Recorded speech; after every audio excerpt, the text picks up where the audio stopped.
Ay, nagamit ang that's why.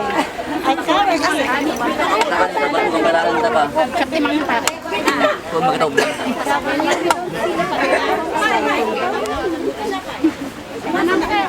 Pakay.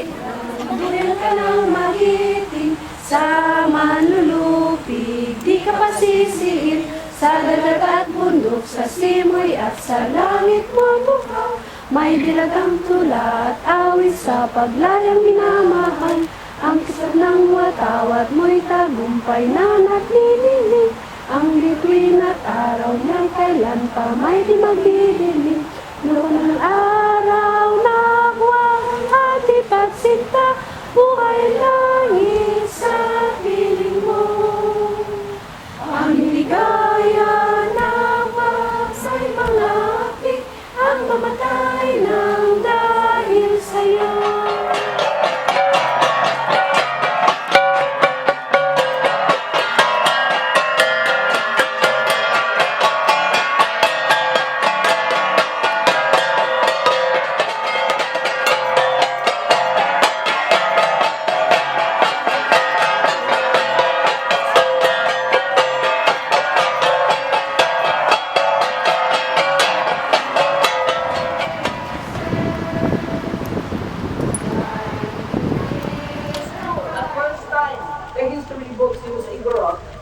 Was in reference to the Bengal people. And that's why I understand that some of our people from Kanila, from Abram, from Apayao, from Ipugao, they refuse to be called Igorot.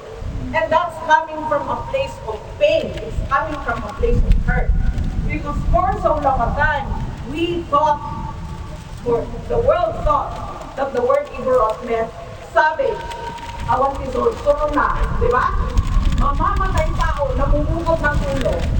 Sino ba dito ang walang ancestor? Sino ang walang ancestor sa mundong to? Ang hindi namukot ng ulo. Was Lapu-Lapu and Igorot know? Was his men, or were his men Igorots know?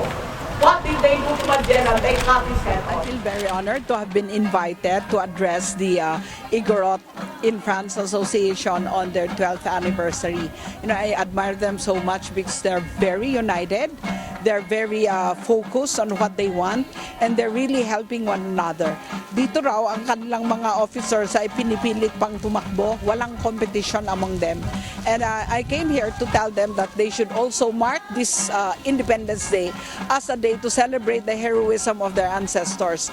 Kasi hindi po masyadong nasasabi sa ating mga news releases, sa ating mga history books, yung katotohanan na ang lahat ng mga Igorot nung panahon na nilalabanan ng mga ibang Pilipino ang mga sila, lahat sila ay mga bayani because the Igorots were never conquered by Spain. Pero hindi mo yan mababasa sa mga history books. Yan ang laging sinasabi ng historian na si William Henry Scott.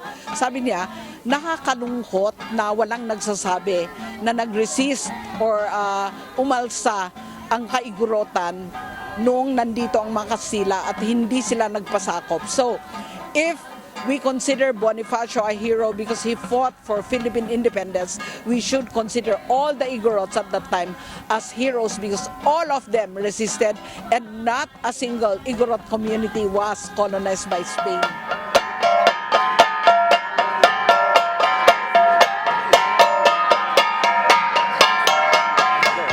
Okay, maraming salamat po sa lahat ng mga dumalo dito sa ika-12 anibersaryo ng Igorot in France Association.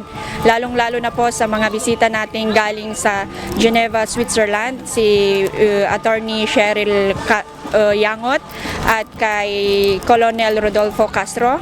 At saka maraming salamat din sa lahat ng mga Igorot na nandito sa France, lalong-lalo na ang mga probinsya ng Benguet, Bago, Kalinga, Mountain Province at Good afternoon, good morning, good evening po sa lahat. Ang Baruwe Argao Yudasan.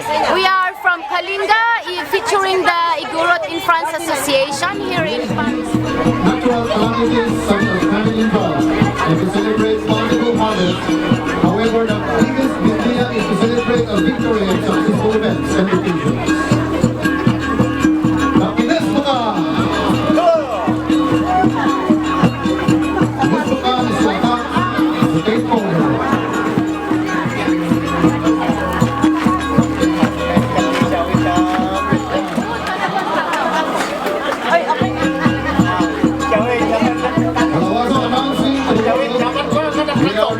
MTS